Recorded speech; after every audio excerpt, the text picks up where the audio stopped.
Hello, my name is Justly Possums, but Jay works just fine. Here on my channel, I talk about whatever I want, and hopefully you listen to me. Now, believe it or not, I really enjoy horror movies, specifically slasher movies. And that is exactly what I want to talk about today.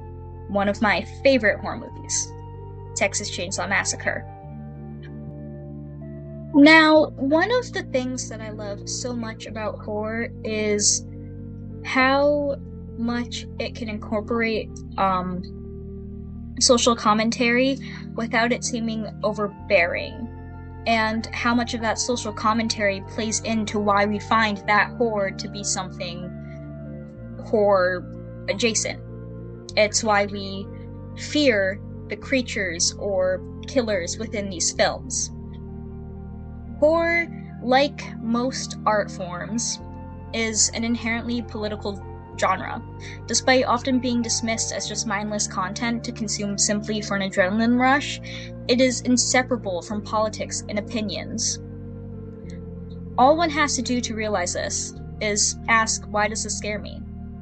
Is it just the monster or killer that makes you feel uneasy, or is there something more profound? Is it less the monster and more the paranoia bred out of religious frenzy, or perhaps a more apocalyptic fear?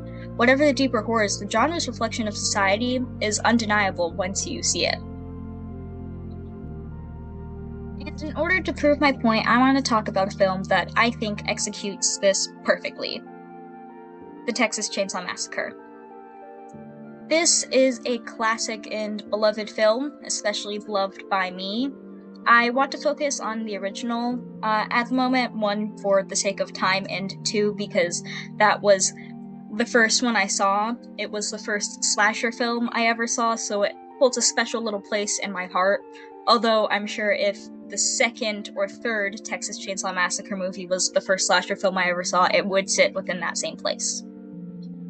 This movie boasts about a rating of 7.5 out of 10 on IMDb, and was written by Kim Henkel and Tobe Hooper. Tobe Hooper would also direct the film. The movie would see its release on October 11th in 1974.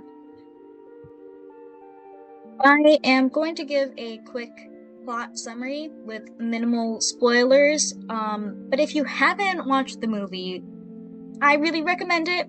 I think it's really good. But anyways, here we go. Sally, who's the main character, hears that her grandfather's grave may have been vandalized. As a result, she and her brother Franklin, who is a wheelchair user, set out with their friends to investigate. After a detour to their family's old farmhouse, they discover a group of crazed, murderous outcasts living next door. The group is attacked one by one by the chainsaw-wielding killer, Leatherface, who wears a mask of human skin. The survivors must do everything they can to escape. The film teeters the line of dark and somewhat comedic, which is why I love it so much, and is a staple of slasher films. The main example I think of in this movie specifically is a scene where the murderous family are eating dinner with Sally tied to a chair, and upon looking closer, it is apparent that the arms of the chair are arms, like human arms.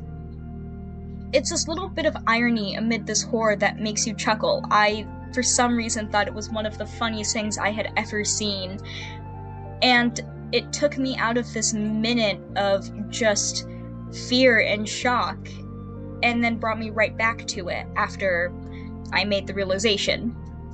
The concept of a chair made out of different body parts from people is objectively terrifying, but the small detail of the arms of a chair being the arms of a person is also objectively a bit funny. When it comes to the film's messages, we first need to talk a bit about the film's historical context to understand fully why it was created. Despite the film being released in the 70s, the historical influences can be taken back to the 40s when both Henkel and Hooper were born. The 1940s would be defined by World War II, which at the time of Hooper's birth was still an ongoing event that would end just 1 year before Henkel was born. World War II would be burned into the American psyche, especially after the drop of the atomic bomb and the world's newfound fear of atomic war. Hooper and Henkel would then grow up amid the Cold War, an era that can be separated into at least 5 distinct events. At the end of World War II, the majority of American leadership was in agreement that the best way to deal with the political expansion of the Soviet Union was to implement a containment strategy that would help keep the Soviet expansion in check and protect quote-unquote Western democratic values. Under the umbrella goal of containing Soviet Russia's military capacity, the United States began manufacturing armaments, at an excessive rate, which began the arms race. The development of the hydrogen bomb was also a key event, as there were many conflicting opinions involved in its production within the political, social, and scientific communities. The second major political era for Henkel and Hooper would be the 60s and 70s. By 1960, Hooper would be 17 years old, and Henkel 14 years old. The 60s and 70s were a particularly bad time to be a teenager, especially a young one, with the Vietnam War and other political struggles that someone at only 14 or 17 could do little about, as they were too young to vote and yet too old to be unaware, a tale which repeats in our current climate. Vietnam in particular likely influenced the Texas Chainsaw Massacre with its violence and creation of the slasher genre. For instance, in the film there is a lot of blood and gore. It incorporates themes of anti-establishment, the concept of America's collapse, loss of innocence, violence against women, and the loss of white male patriarchal mindsets. The Vietnam War would be the first televised violent conflict, with infamous photos shown to viewers such as the burning monk depicting an act of self-immolation. The iconic photo of teenager Mary Vecchio kneeling beside the body of a fellow student while others run for help during the Kent State shootings, the Terror of War or the Napalm Girl, and so many more. During this period in particular, violence became commonplace to see on the nightly news. I believe that this affected how gory and gratuitous the Texas Chainsaw Massacre would become, as audiences became more desensitized to such things. The Vietnam War likely also gave way to the movie's anti-establishment/anti-capitalist undertones, or, well, in my opinion, overtones. The setting has America metaphorically devouring itself. When the simple rural setting becomes a slaughterhouse, consumers become the consumed by cannibalistic capitalism. America's loss in the Vietnam War and the subsequent loss of confidence in political authority and integrity following the Watergate scandal, which the creators of the film have gone on record saying inspired them to write it, the oil crisis and a major stock market crash and recession challenged the way of American life. The theme of cannibalistic capitalism is depicted in two major ways. One is the family of unemployed slaughterhouse workers who direct their skills toward the butchery of humans, and two is how the encounter between the protagonist and antagonist occurs when a near-empty gas tank restricts the travel of the group of young people. This near-empty gas tank and the protagonist's initial inability to fully fill it is seemingly a minute detail, but it also acts as an incredible piece of set dressing for the film. During the 1970s, when the film takes place, an embargo was placed on Middle Eastern exports, which resulted in a huge leap in gas prices and long-term gas shortages. After we are introduced to the group of 5 middle-class young people, Sally, Franklin, Kirk, Jerry, and Pam, who, after leaving the cemetery where Franklin and Sally's grandfather is buried, pick up a young wandering hitchhiker. This hitchhiker becomes dangerous to Franklin, thus they leave him being the hitchhiker, not Franklin. They didn't just shove him out and keep the violent person on the side of the road. Shortly after this, the van begins to run low on gas. However, the gas station won't receive any until later that day or the next day at the latest, likely as a consequence of the oil crisis. As I said, it seems like a minute detail, but it acts as an incredible piece of set dressing.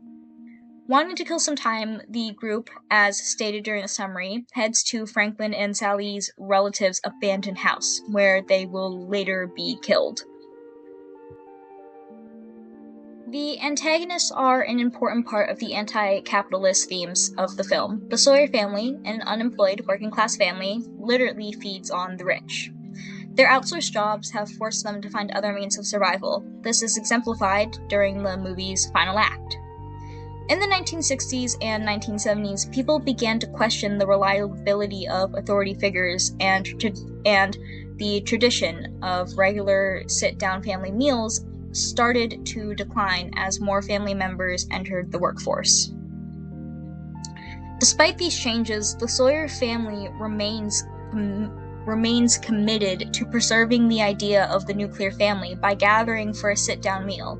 Even though Sally is mostly unconscious, they still insist on having her sit at the head of the table, as she is their guest. They continue to uphold their traditional values, even when their meal consists of human flesh. The film also includes gender politics of the time. One easy-to-grasp example is the mask that Leatherface wears. He has a more masculine mask when he kills the 4 young people, and changes to a stereotypically older woman's face with gray hair and a made-up face to prepare dinner. And when he sits to eat, is wearing another female mask with dark hair. In an attempt to keep the traditional heteronormative lifestyle, the Sawyer family needs to have at least one woman be the mother figure. And this is done by Leatherface wearing these different masks. Although he sports a tie and includes a suit jacket at the dinner, it's his mask that represents his age and gender in that moment. A more interesting inclusion is the violence against women, likely again brought on by the televised nature of the Vietnam War. During the period, acts of rape, among other acts of wartime sexual violence, were frequently committed against female Vietnamese civilians. The sexual violation of women by American military personnel was tolerated and, in many cases, perpetrated by commanders. The rape of Vietnamese women was a normal operating procedure. Some of the testimonies of Vietnam veterans include the rape and murder of these women, many victims having been tortured and sexually mutilated, some victims being children as young as 12. All of this is reflected in the treatment of Sally throughout the film. She is a young, attractive woman who is kidnapped by a family searching for a matriarch. She is emotionally and physically tortured for the enjoyment of the men in the Sawyer family, and by the end, they don't even have the decency to put Sally out of her misery, mimicking the pain felt by victims of sexual violence, as their life is not always taken at the end. Sometimes they are left to live on with the memories of torment and find ways to keep moving forward despite all of the horrific ordeals they have gone through. In other words, Sally not being killed at the end parallels how just because you have suffered horrific trauma or abuse, the world continues to move on. In conclusion, that being all I have for this particular topic, the curtains are never just blue. There is almost always a deeper meaning to the films you watch, and whether or not you choose to see them, they are there. I think that it's important to remember that no artist makes mindless art, even if they claim it to be. There is always that person's own opinions, feelings, and politics included within their own artwork. Art is influenced by the world around us. It is a reflection of what we truly believe. So, that is the end of this video.